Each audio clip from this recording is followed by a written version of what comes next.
hampir semua sejarah tentang masa lalu itu asumsi. Zaman abad ke-8, abad 15 itu, rempah itu lebih mahal dari emas. Suka atau tidak suka, zaman itu orang Eropa melihat di luar Eropa itu nggak ada.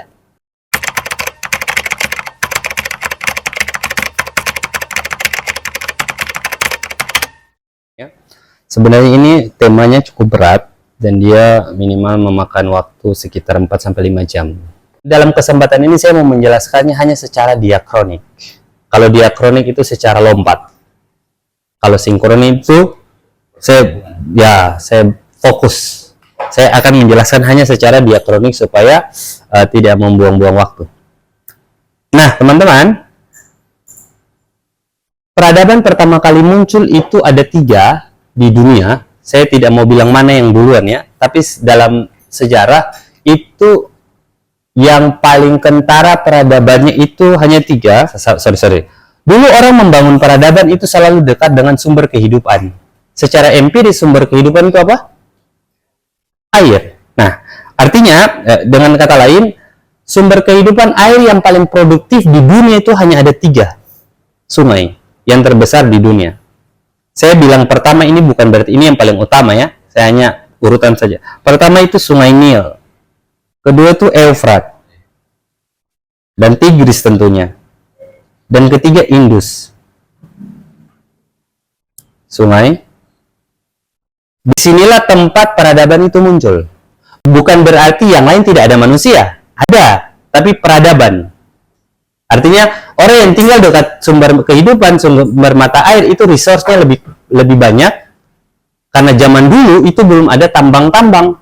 Jadi orang itu masih untuk hidup itu hanya masih semua berdasarkan pertanian, lautan, maksudnya ikan begitu-begitu ya, dan tanaman-tanaman begitu-begitu. Nah, tanaman itu bisa tumbuh subur di dekat sungai-sungai. Oke? Nah, di 3 tempat ini itu semua peradaban muncul. Di Nil ini ada Mesir. Eufrat ini yang paling pertama kali itu Babilonia. Habis Babilonia Assyria. Babilonia.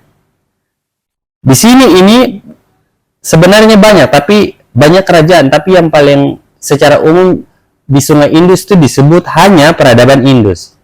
Bahwa kerajaan peradaban Indus yang pertama kali itu kerajaan itu sepengetahuan saya belum terdeteksi dengan baik, hanya suku-suku. Karena ya di India itu kasta-kasta, jadi semua itu berdasarkan kasta. Oke, saya lanjut. Jadi peradaban awal itu muncul di 3 peradaban awal, sangat awal itu muncul di 3 daerah ini. Nanti ini saya tambah, ada satu lagi peradaban yang muncul setelah ini, ada di peradaban Sungai Yangtze. Yangtze itu di Cina saat ini. Jadi Sungai Yangtze Cina saat itu yang paling timur, Mesir yang paling barat.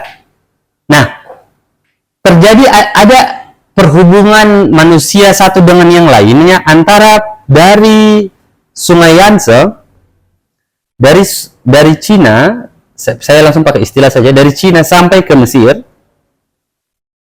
Eropa itu belum ada peradaban.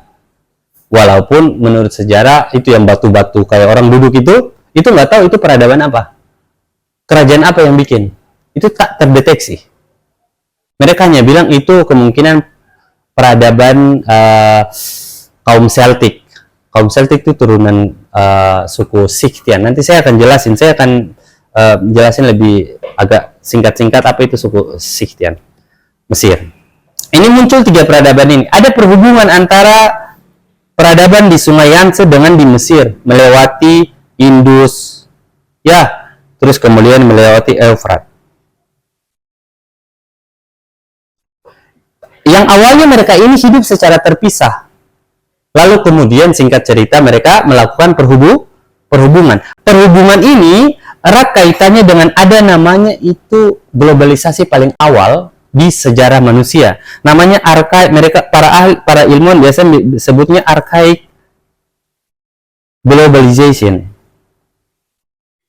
Itu globalisasi pertama yang pernah terjadi di dunia. Teman-teman tahu apa itu? Sudah tahu kan apa itu globalisasi?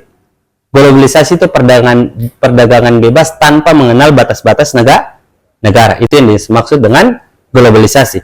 Awalnya mereka ini hidup secara eksklusif, suku-suku mereka sendiri, kerajaan mereka sendiri, cuman karena faktor kebutuhan dan resource yang terbatas antara satu dengan yang lain, makanya mereka memiliki mereka harus saling berhubungan. Ini belum ada jalur sutra. Nanti jalur sutra itu tapi masih dalam fase arkaik globalisasi. Sekarang, sabar. Kenapa arkaik globalisasi ini bisa muncul? Selain tadi perhubungan, maksudnya apa penandanya arkaik globalisasi itu terjadi? Arkaik globalisasi itu terjadi karena revolusi pertanian pertama kali. Revolusi pertanian pertama kali. Maksudnya apa itu revolusi pertanian?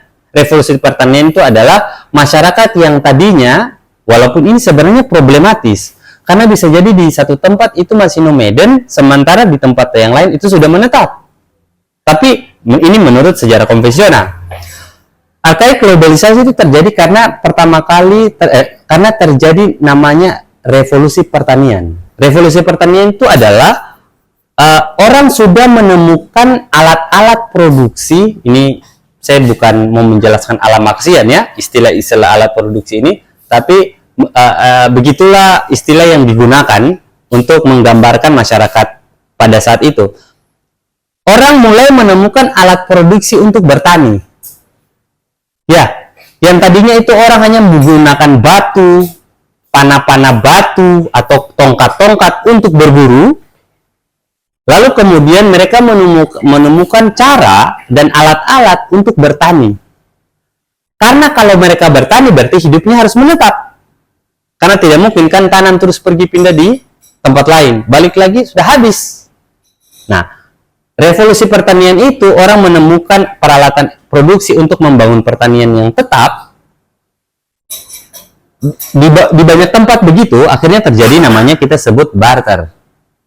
Di sini tanam padi misalnya, di masyarakat pegunungan, di masyarakat pesisir menghasilkan ikan. Tidak ada uang, belum ada emas. Waktu itu belum ada tambang emas. Mereka melakukan barter, perhubungan.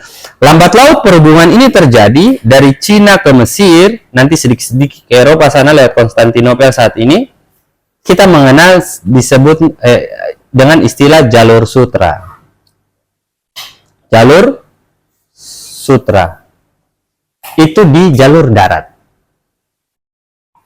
Ada juga jalur laut, jalur sutra laut yang sekarang kemarin-kemarin Jokowi menjadikan itu kampanye. Jalur maritim. Karena dulu kan, tapi jalur maritim itu baru, jalur sutra yang paling lama. Karena kenapa jalur maritim itu baru? Karena orang membuat kapal-kapal besar untuk mengarungi samudra itu baru. Dulu orang menganggap lautan itu momok. Maunya seram begitu loh. Belum ada yang berani. Bahkan Eropa itu baru berani mengelilingi dunia abad 15. Eropa ya. Orang dulu, nanti saya akan jelasin sampai di situ. Orang Eropa itu melihat belahan timur itu sesuatu yang gaib. Makanya mereka cari Nusantara dulu itu prestasi luar biasa. Hah? Apa itu? Bagaimana dengan penelitian yang menemukan itu kapalnya Nabi Nuh? Itu asumsi. Tidak ada bentuk kapal Nabi Nuh yang asli, nggak ada. Itu asumsi. Dulu mereka bilang itu, lihat, kapal Nabi Nuh itu ada yang bilang jatuhnya di India, ada yang bilang di Turki, ada yang bilang di Suriah, bahkan ada yang bilang di Rusia. Semua itu asumsi. Bahkan Indonesia bilang di Indonesia. Lah, kenapa? Karena kayunya dari Indonesia. Lah kan, nonton kan? Kayu jati dari Indonesia. Nah, itu asumsi. Makanya tadi saya sempat diskusi sama siapa namanya di luar. Hampir semua sejarah tentang masa lalu itu asumsi. Kira-kira. Kalau kalian baca, kira-kira manusia pertama kali hidup, kira-kira Homo sapien itu kira-kira hidup di Afrika tahun sekian. Homo neanderthals itu kira-kira di Eropa sekian. Semua pakai kira-kira. Bisa. Kita kesampingkan itu. Kita lanjut. Jadi peradaban-peradaban ini diukur dari sudut pandang alat produksi. Makanya sampai di era modern, nah ini namanya ini yang dimaksud kalau waktu diskusi kajian tentang sosialisme komunis, kan ada dibagi itu komunisme primitif dengan komunisme modern. Megalitikum sampai neolitikum itulah yang disebut komunisme primitif. Ya, karena kenapa? Masing-masing membuat alat produksi itu saling bergantung. Bukan kayak sekarang, you punya satu senjata bisa untuk semuanya. Ya, dulu yang ahli panah bukan ahli pedang. Ya, nah kayak begitu. Ini semuanya ini disebut komunisme primitif. Nah, jadi saya mau tekankan bahwa semua sejarah perubahan masyarakat peradabannya tentunya itu diukur dari alat produksi. Makanya jangan heran kalau dalam fase yang dibuat oleh Auguste Comte itu komunisme primitif muncul, tradisionalisme, tradisional, masyarakat feodal, terus habis itu kapitalisme, semuanya itu diukur dari perubahan alat produksi. Bisa. Nah, yang tadi saya jelasin secara singkat tadi tentang mana tadi? Nah, ini arkaik globalisasi, revolusi pertanian itu karena ditemukannya alat produksi baru untuk orang bikin pertanian. Dalam kajian feminisme dikatakan bahwa yang pertama kali bikin alat-alat pertanian itu perempuan. Yang pertama kali menemukan cara untuk menanam bibit, membuat bibit untuk menanam itu perempuan yang bikin panci-panci, bikin cangkul-cangkul. Kalau dalam kajian feminisme itu perempuan, sudah pernah baca kan? Atau baca buku perempuannya Bung Karno?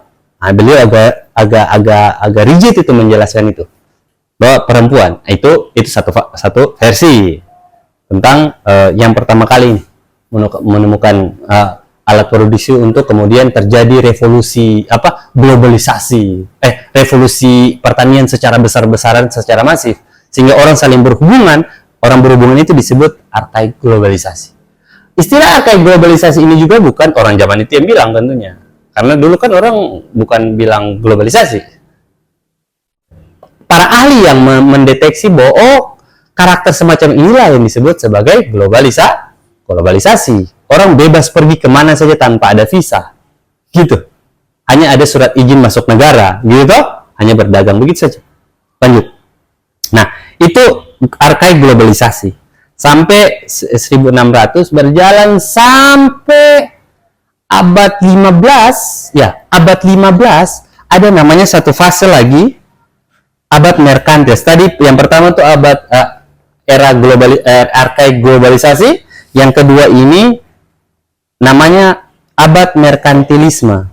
Abad merkantilisme ini kadang-kadang juga disebut sebagai abad globalisasi awal, modern awal, globalisasi modern awal pada abad sekitar 15 sampai abad 20 abad 21 sampai abad 21, abad 15.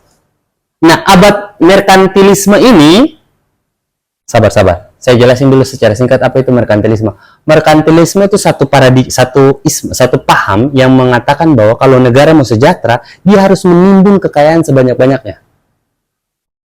Dia harus mengurangi impor, memperbanyak ekspor. Jadi dia harus meraup sumber daya sebanyak-banyaknya kumpul di negaranya.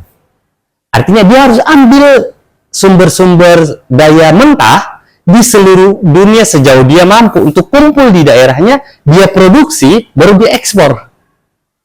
Bisa dipahami itu ya prinsipnya. Itu merkantilisme. Merkantilisme ini muncul ada fasenya, fase awalnya. Jadi saya ceritakan dulu secara singkat.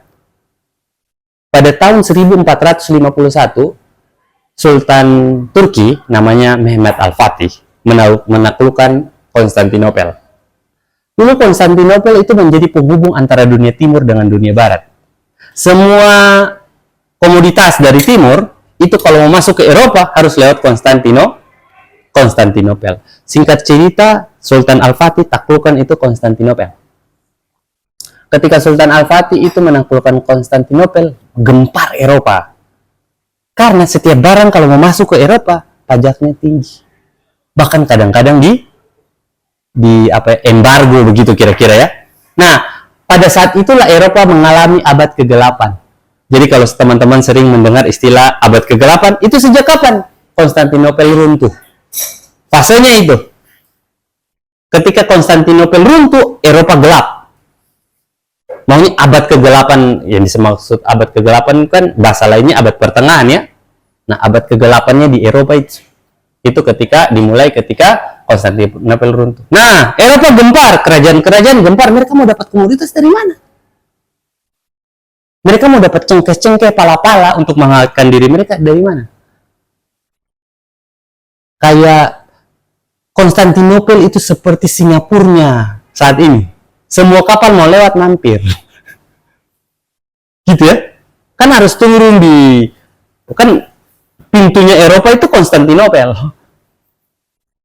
Bisa runtuh, tutup. Nah, karena keadaannya begitu, raja-raja Eropa membiayai sebagian pelayar untuk mencari kepulauan rempah. Untuk mencari kepulauan rempah. Mereka keliling lewat Afrika. Mereka ketemu namanya Tanjung Harapan. Tanjung Harapan itu di paling selatannya Afrika. Itu abad 14 sebenarnya. Yang awal itu ya Columbus, Magalhães dan lain-lain. Memang ada pelayar lebih awal namanya Marco Polo. Kalau dalam dunia Islam itu Ibnu Battuta, tapi itu mereka pergi atas nama pribadi, hanya untuk murni untuk ilmu pengetahuan. Tapi kalau kayak Columbus, Vasco da Gama itu pergi karena dibiayai oleh raja. Untuk apa? Menemukan pulau rempah. Karena rempah itu lebih mahal dulu. Zaman abad ke-8, abad 15 itu rempah itu lebih mahal dari emas. Makanya kalau pala itu disebut emas hitam. Lebih mahal karena dulu di Eropa kalau kondisi cuacanya itu dingin, mereka mau hangatkan tubuh dari apa? Mau nggak mau harus pakai minyak cengkeh. Sementara minyak cengkeh-cengkeh ini ditahan di Konstantinopel, cari jalan sendiri. Upaya cari jalan sendiri itu secara umum, fase itu disebut zaman penemuan, Age of Discovery. Zaman penemuan. Jadi orang Eropa itu pergi menemukan. Makanya yang pertama kali menemukan benua Amerika siapa? Columbus. Yang pertama kali menemukan Indonesia siapa? Yang pertama kali menemukan Jawa, Maluku, Australia siapa? Emang dulu pulau itu hilang. Lalu ditemukan? Tidak. Padahal kan ada penduduknya. Saya mau bilang begini, saya mau jelasin ke teman-teman, suka atau tidak suka, zaman itu orang Eropa melihat di luar Eropa itu nggak ada. Zaman itu, maunya orang Eropa melihat wilayah di luar kayak Eropa, Timur Tengah, begitu ya, sampai terjauh itu nggak ada. Bahkan penyebutan terhadap Indonesia dulu apa namanya zaman Belanda? Hindia Timur. Kenapa Hindia Timur? Hindia itu dari India sana. Jadi dulu orang yang pertama kali nanti menemukan yang menguasai India itu kan Inggris. Orang Eropa melihat wilayah yang paling jauh itu India. Sehingga kalau India itu patokan, misalnya kalau India itu di sini, misalnya ini Inggris, India itu di sini, India. Ke sana namanya Timur, India Timur. Ke sini namanya India Barat. Patokannya India. Bisa. Karena India menjadi titik yang paling jauh. Ke sana itu kita nggak tahu lagi. India ada. Tapi India ada. Itu kan sudah dikuasai. Sudah ditemukan. Titik pangkalnya itu di situ. Ke sana namanya Hindia Timur. Ke sini India Barat. Bisa. Tapi saya mau menegaskan yang tadi. Harus dipahami. Zaman itu orang Eropa melihat peradaban di luar mereka.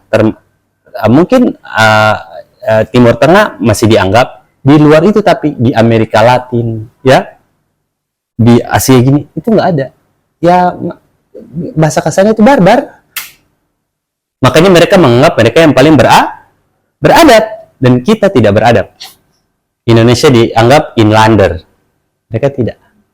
Karena mereka menganggap yang punya peradaban ya mereka, kita yang temuin kalian kok. Dan itu di Indonesia masih ada karakter begitu. Contoh di Maluku misalnya.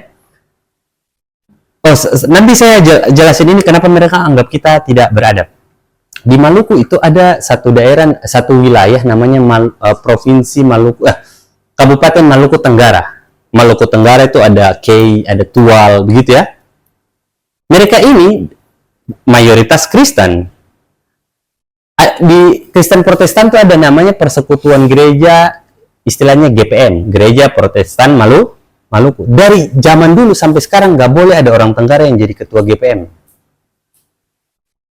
Kenapa? Orang Tenggara itu kan yang Islam, yang kasih Islam kan kita dari Ambon. Masa mereka mau datang jadi pemimpin buat kita? Paham tidak karakternya? Dulu kalian tidak beragama. Kalian kafir. Karena kita yang Islamin kalian, masa-masa kalian datang pimpin kita? Tidak. Nah sekarang, karena kita sama-sama tahu bahwa Eropa tuh datang menemukan abad itu, melihat orang-orang mau Islam mau tidak Islam dianggap belum beragama. Karena apa? Kafir. Bisa. Karena mereka lihat kita ini belum beragama. Orang yang belum beragama artinya barbar. Karena tidak teratur hidupnya tuh, makan sembarang begitu-begitulah. Berarti kita ini barbar. Kan apa itu? Kalau dari Belanda 3 kan? Glory, gospel, sama gold. Kejayaan, agama, sama emas. 3. Itu menjadi dasar mereka pergi menemukan semua daerah-daerah dengan tujuan menghimpun sumber, tadi saya bilang merkantilisme, menghimpun sumber daya alam sebanyak-banyaknya. Makanya coba lihat, Belanda itu tidak pernah produksi bahan mentah di Indonesia. Sampai nanti kaum liberal di Belanda melakukan semacam reformasi, lalu di Indonesia dibangun pabrik-pabrik. Tapi sebelum itu nggak ada. Semua dari Indonesia bahan mentah langsung dikirim ke Belanda, produksi di Belanda baru dijual di pasar Eropa. Nanti ketika kaum liberal termasuk kaum kiri komunisme, abad 18 itu, abad 19 menang di Eropa, baru mereka bikin sekolah. Ada 3 itu, edukasi, irigasi, sama transmigrasi. Ada 3, mereka bangun sekolah, bangun jalan, sama transmigrasi. Sebagai politik, politik etis, balas budi. Simpel. Itu ini, saya kembali. Jadi, ketika abad merkantilisme ini terjadi, ini disebut juga abad globalisasi modern tahap awal. Artinya orang berhubungan, perdagangan itu tidak lagi terbatas oleh batas-batas negara. Orang sudah bebas pergi kemana saja. Dari Eropa mau datang ke Cina, mau datang ke Indonesia, bebas. Siapa yang duluan, dia yang dapat. Ini namanya globalisasi tahap kedua. Walaupun dia tahap kedua, tapi dia kadang-kadang disebut globalisasi modern tahap awal. Ya, maksudnya saya ini tidak akan menjelaskan secara rinci peradaban masyarakat zaman itu tuh kayak bagaimana, sistem keyakinannya, sistem agama. Saya tidak jelasin itu, karena nanti jadi panjang. Saya mau diakronik saja ini. Maksudnya saya mau sampai pada tahap sekarang kita hidup di zaman kayak bagaimana. Bisa, jadi saya percepat di bagian sini, merkantilisme. Singkat cerita, ini nanti di sini muncul David Hume, muncul John Locke, muncul Thomas Hobbes. Hobbes itu menulis satu karya tentang negara yang cukup monumental, namanya Leviathan. Nanti teman-teman cari. Ada nggak bahasa Indonesianya? Kalau nggak ada bahasa Indonesia, ada bahasa Inggrisnya. Judulnya itu Leviathan. Nanti dia bertentangan dengan John Locke. Sama-sama tentang negara, tapi berbeda. Dari John Locke dan Leviathan, Thomas Hobbes ini nanti lahir ada yang namanya utilitarianisme di satu sisi dan libertarianisme di satu sisi. Ini masuk di politik, ekonomi, hukum, dan lain-lain. Kemudian saya jelaskan.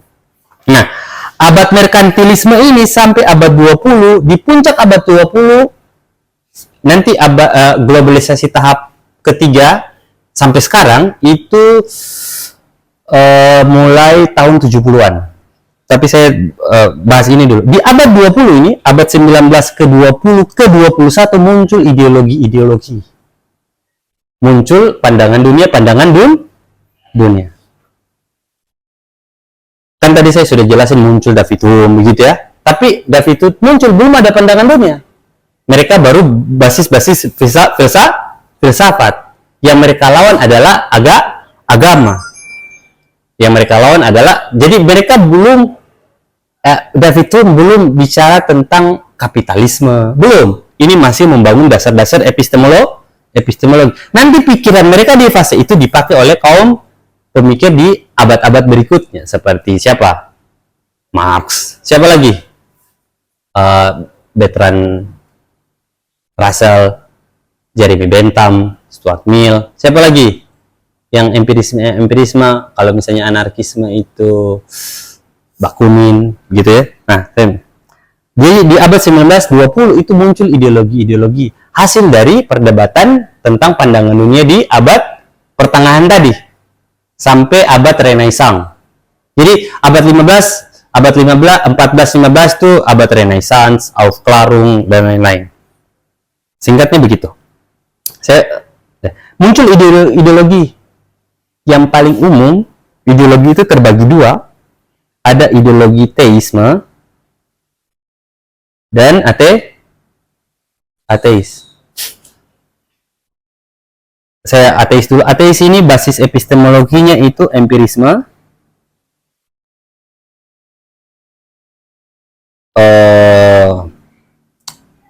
Ontologinya itu teman-teman kita semua tahu itu materialisme dan lain-lain. Dari empirisme lahir banyak ideologi. Ideologinya itu ada misalnya kapitalisme, ada komunisme. Secara hakikat kan sama saja. Mau kapitalisme mau komunisme basis epistemologinya sama. Jadi kita ini kayak apa ya? Kayak dikasih pilihan tapi ujungnya sama. Dan saya tuh sering bingung itu kaum orang-orang yang mau bilang mereka bodoh, mereka profesor. Itu kaum Marxis apalagi. Kita harus perjuangkan Marxis, lawan itu kapitalisme. Padahal ujung-ujungnya duit. Mau secara sosial maupun individu, ujungnya apa? Ekonomi. Duit.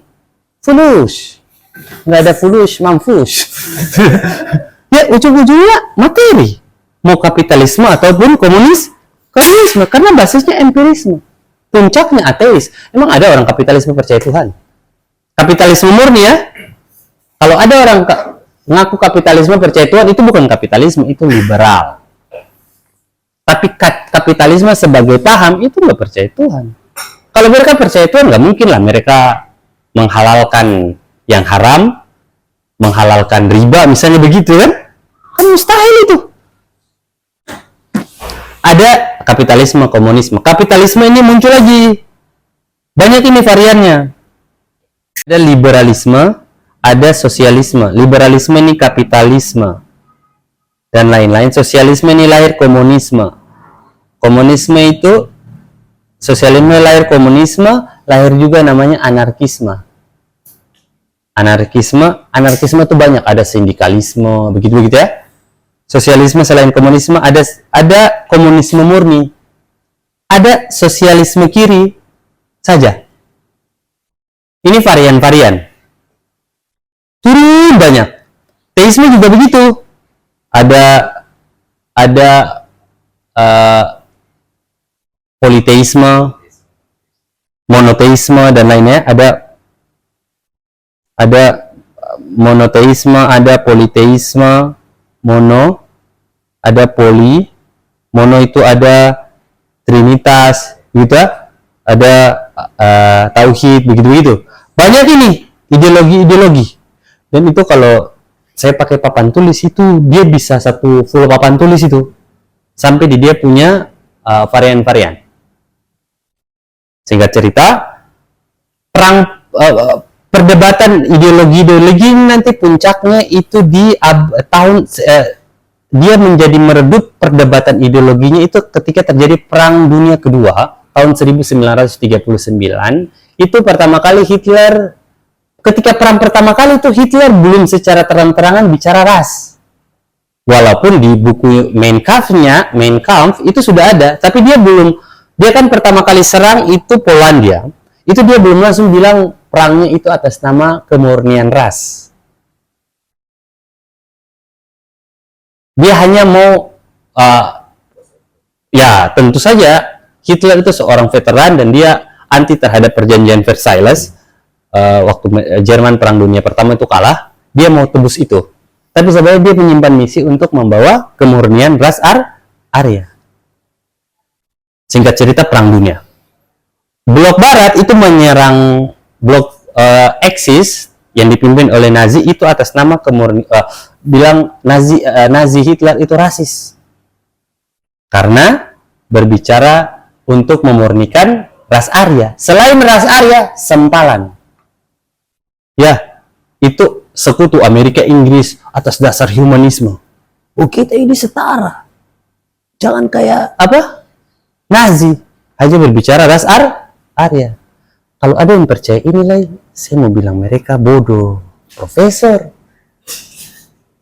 Mereka lupa sampai sekarang itu di Afrika sana itu terjadi diskriminasi ras, bukan ras, warna kulit. Kalau teman-teman nonton YouTube, itu di Afrika Selatan itu sampai tempat tinggal disegregasi. Kayak jalan, kan di depan tuh ada jalan. Ini kulit putih punya tempat tinggal, di sana kulit hitam. Sampai sekarang. Lalu mereka mau bicara tentang kesetaraan, omong kosong. Nah, saya lompat lagi. Jadi singkat cerita, pasca Perang Dunia Kedua, PBB dibentuk, orang mulai mencari format baru lagi untuk menata kehidupan pasca Perang Dunia. Sebenarnya banyak dia punya partikel-partikel yang penting untuk disampaikan. Tapi karena waktu, berapa menit lagi itu saya harus OTW. Nah, tapi saya percepat. Pada tahun 70 itu PBB membuat semacam resolusi untuk membuka pasar sebebas-bebasnya yang kita kenal sebagai globalisasi. Tahap awal, maksudnya bukan tahap awal sih. Pertama kali globalisasi itu bergulir tahun 70-an. Masuk ke Indonesia itu, ya. Kalau kalian pernah nonton pidatonya, statementnya Soeharto, itu tahun 70, tahun 80. Tahun 80 atau 90 begitu. Soeharto sudah bilang begini, tahun 90 atau 80. Kita ini harus persiapkan generasi kita. Karena nanti di tahun 2020, kita, kalau generasi kita tidak mumpuni, nanti kita kalah sama tenaga kerja asing. Bayangkan itu, Soeharto sudah bicara itu tahun 80, 90.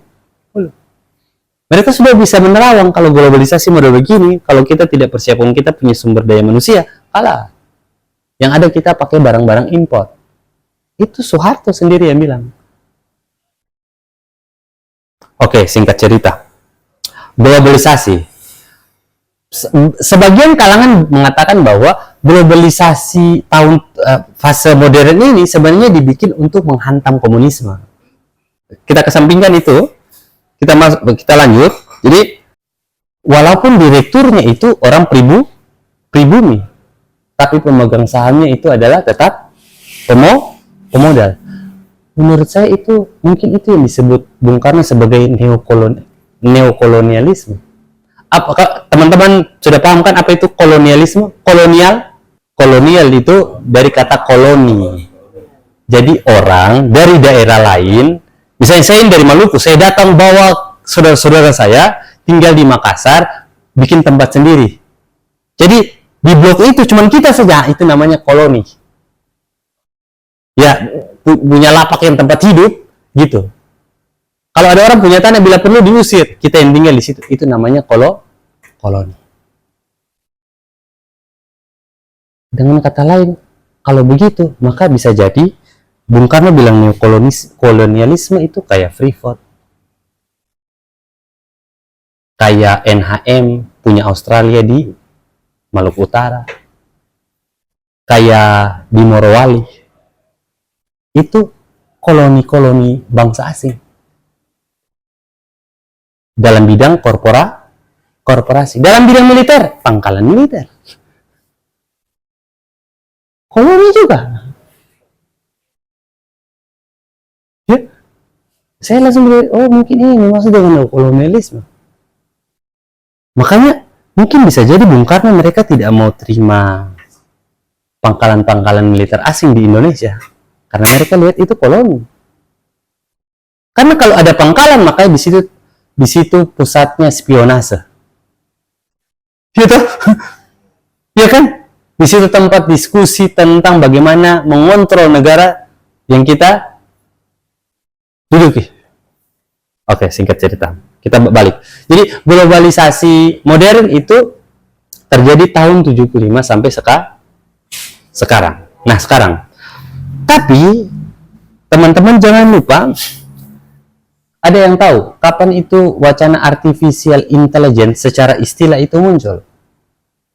Produknya kapan? Tahun 1999, film pertama kali tentang artificial intelligence itu diproduksi dan disiarkan di Amerika. Nanti teman-teman bisa nonton. Ada filmnya, tahun 9899. Atau kalau ada yang sudah nonton, saya punya ceramah pembuka di komunitas Lanite, saya ada sebut itu. Pada tahun 99 di Maluku itu terjadi perang agama. Di Amerika mereka lagi bikin film tentang artificial intelligence. Jadi orang sudah mengimajinasikan masa lalu dalam film itu baru tahun 99 tentang artificial intelligence ya, bukan tentang digital, tentang artificial intelligence. Saya mau bilang begini, sebelum saya mau sampai di akhir tentang peradaban saat ini, saya mau bilang begini. Eropa itu punya kecenderungan, kalau teman-teman bisa analisis, Eropa itu punya kecenderungan, sebelum mereka bikin bentuk fisiknya, mereka eksperimenkan dulu. Eksperimen itu bukan hanya di lab, tapi namanya eksperimen sosial. Kalau diterima oleh publik, mereka bikin nyatanya. Jadi tentang yang kayak kita artificial intelligence kayak Maps, begitu ada yang bicara gitu masuk di toko, please welcome, itu kan artificial intelligence. Itu mereka sudah bikin eksperimen sosialnya dari tahun 1999. Jadi sebelum mereka keluarkan produknya, mereka harus mengakrabkan produk itu dulu dengan masyarakat. Sudah akrab, baru mereka kasih keluar produk. Maksudnya diterima atau tidak? Misalnya sekarang, nanti ke depan itu kan ada teknologi hologram. Nggak usah pakai HP, alat kecil saja. Tinggal taruh begini, muncul. Bahder, gimana kabar? Dia muncul kayak di film-film. Dan ini sekarang sedang dibikin perangkatnya. Padahal model-model begitu sudah dari tahun berapa? Lama. Ini sebentar lagi nih. Atau begini, sering nonton Avatar? Nonton Avatar yang ya kalau mau nonton harus pakai kacamata itu mulai dari tahun berapa? Itu kan sudah seri ketiga. Sebelum-sebelumnya itu kalau mau masuk ke dunia Avatar mesti kan you masuk di alatnya itu tuh. Sekarang tahu metaverse kan? Kalau masuk di dunia metaverse pakai apa? Mirip kan? Jadi bisa masuk ke dunia lain, tapi harus pakai alat. Artinya saya mau bilang begini, dari yang tadi sebelumnya, tadi saya lupa sebenarnya. Tadi saya sempat singgung. Babylon itu Namrud disebut sebagai kerajaan Babylon itu disebut sebagai fase kerajaan peradaban awal. Babylon bikin menara Babel itu untuk menantang siapa? Untuk menantang Tuhan. Puncak dari manusia menantang Tuhan itu apa sih? Orang mau abadi. Orang mau hidup abadi. Sebenarnya semua perlawanan terhadap Tuhan itu orang mau hidup abadi. Keabadian itu fitrah. Orang saling menindas untuk mempertahankan dirinya. Mau dia nih yang hidup, yang lain mati terserah. Itu pada prinsipnya orang mau hidup abadi. Babel, Namrud, begitu. Dia menantang Tuhan itu sebenarnya dia mau hidup abadi. Makanya Tuhan bunuh dia pakai apa? Tuhan bunuh dia pakai apa? Hah? Bukan semut. Lalat. Bisa. Lalat. Masih kelihatan kan? Nanti saya lihat lalat zaman sekarang. Sekarang, kan kalau baca Harari, ya baca Alvin Toffler, dan lain-lain, orang bikin artificial intelligence, multiverse, itu untuk apa? Abadi. Kekurangan, saya tidak bilang kekurangan. Saat ini para peneliti, ilmuwan, itu hanya satu saja yang belum mereka temukan. Kulit, sesama persis kulit, mereka sudah temukan. Otak, mereka sudah bisa awetkan. Otak, mereka bisa awetkan. Kulit seperti manusia, mereka bisa awetkan. Kan mereka bikin robot percis kayak bisa ngobrol. Misalnya saya meninggal, orang bikin robot saya, suaranya persis. Kalian pernah nonton film diperankan oleh Johnny Depp tentang artificial intelligence juga. Dia bikin robot, jadi sama percis kayak dia. Satu, ada juga dia bikin tapi gambar di dalam komputer. Padahal Johnny Depp-nya udah mati, dia ngobrol kayak biasa, gitu. Sekarang ada yang paling pokok dari ketidakmampuan mereka itu betul kesadaran. Dunia ilmiah tidak mampu memodifikasi sesuatu untuk meniru kesadaran manusia. Makanya di dalam saya punya halaman itu juga saya tulis manusia dan kesadaran. Itu satu hal yang kaum ilmuwan mustahil.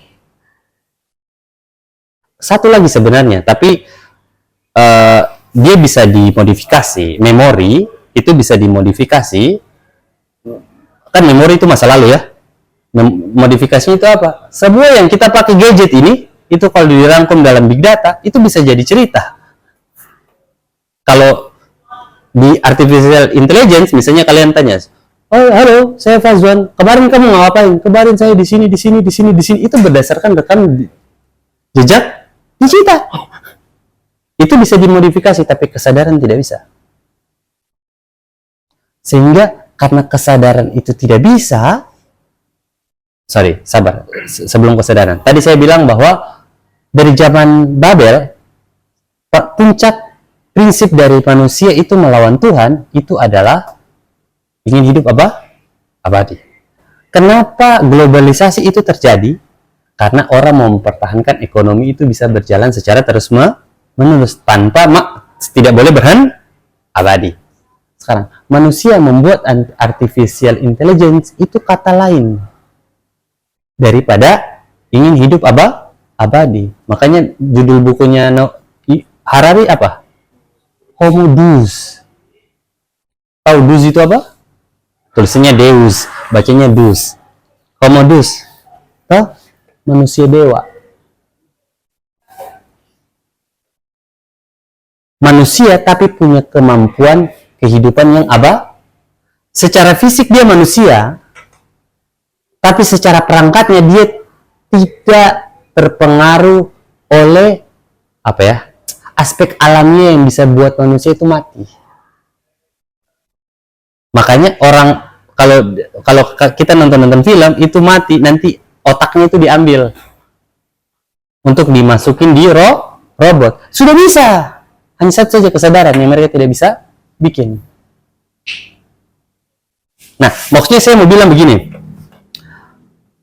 dari perjalanan mulai dari fase awal sampai tahun 70-an globalisasi sampai sekarang itu pola karakter globalisasinya berubah. Sebenarnya ini sudah diprediksi oleh Bung Karno sebenarnya. Bung Karno itu pernah bilang di dalam kursusnya Pancasila tahun 58 sampai 61. Bung Karno bilang begini, tahun 58 ya, belum ada banyak artificial intelligence ini. HP juga belum ada. Ya, Bung Karno bilang begini, nanti satu ketika orang itu jauh tapi semakin dekat. Satu. Dan orang dekat semakin jauh. Ada prinsip yang dia bilang begini, kan ada dua tuh hal yang kontroversi dalam sudut pandang ilmu, disebut kajian ilmu futuristik, ramalan tentang masa depan. Bung Karno bilang begini, nanti itu ada namanya paradoks. Tahu paradoks? Zaman paradoks itu maksudnya bagaimana? Di satu sisi kita ini membangun nasionalisme, melindungi masyarakat kita, bangsa kita, tapi di satu sisi teknologi membuat batas-batas itu lepas. Orang berhubungan sudah tidak lagi terikat oleh batas-batas wilayah. Itu namanya paradoks. Dari penjelasan saya tadi itu yang panjang, saya memprediksikan bahwa karakter globalisasi dan peradaban itu bukan lagi soal ekonomi. Ekonomi akses. Kan dalam sudut pandang keilmuan, ekonomi itu hanya sub keilmuan, toh, subsistem kan? Jadi alam semesta ini dunia ini diatur dengan sistem. Ekonomi itu subsistem, politik itu subsistem, budaya itu subsistem. Ya, itu bisa berubah-ubah. Kalau yang tadi merkantilisme modern awal itu karakter globalisasinya itu ekonomi. Nampaknya ke depan itu globalisasinya bukan lagi ekonomi. Transaksinya bukan soal ekonomi. Walaupun nanti transaksinya itu punya dampak yang banyak, termasuk ekonomi. Kan kalau globalisasi itu yang menjadi utama adalah transaksi ekonomi. Yang di depan itu adalah ekonomi. Sekarang transaksi ekonomi tidak lagi penting kalau tidak punya data. Tidak akan efektif kalau tidak punya data. Maksudnya saya mau bilang begini, nampak kalau menurut saya di era artificial intelligence itu transaksi data lebih mahal daripada transaksi komoditas ekonomi. Yang saya maksud ini data pribadi, bukan data berapa banyak kamu punya kain untuk jadi baju, berapa banyak kamu punya emas untuk jadi jaminan bank, bukan, tapi transaksi data identitas, data diri. Kita semua punya gadget kan? Satu hari berapa kali ada survei di gadget? Kalau iklan, apa warna kesukaanmu? Bla bla bla bla bla. Itu semua apa? Data diri. Sering dapat SMS kan? Dari nomor yang nggak tahu kemana. Kira-kira mereka dapat kita nomor itu dari mana? provider itu.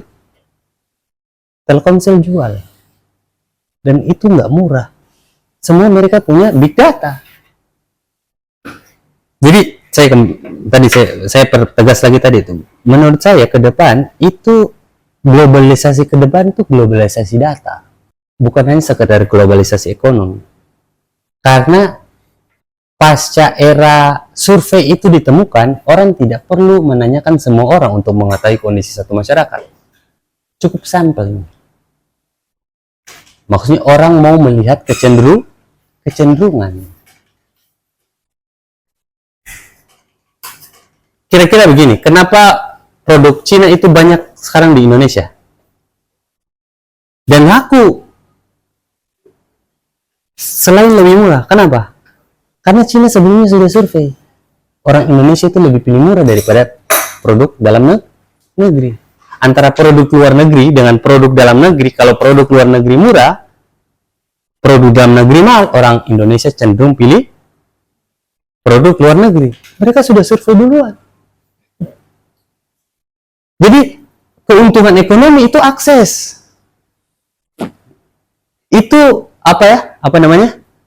itu surplus. Tapi kalau saya punya datanya, saya mau apakan saja ini. Kira-kira kalau saya mau ajak perang negara itu, saya sudah punya data surveinya. Masyarakat itu, kalau hari ini saya perang, belum bisa. Dia masih pro sama penguasanya. Misalnya gitu kira-kira.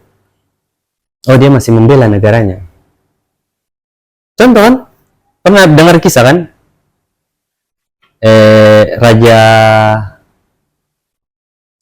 Spanyol kalau tidak salah. Kalau nggak Raja Spanyol, Raja Inggris. Dia sebelum serang satu negeri Muslim, dia suruh dulu orang pergi jadi mata-mata di sana. Coba kau pergi lihat itu di masjid. Mereka masih ramai sholat. Oh masih.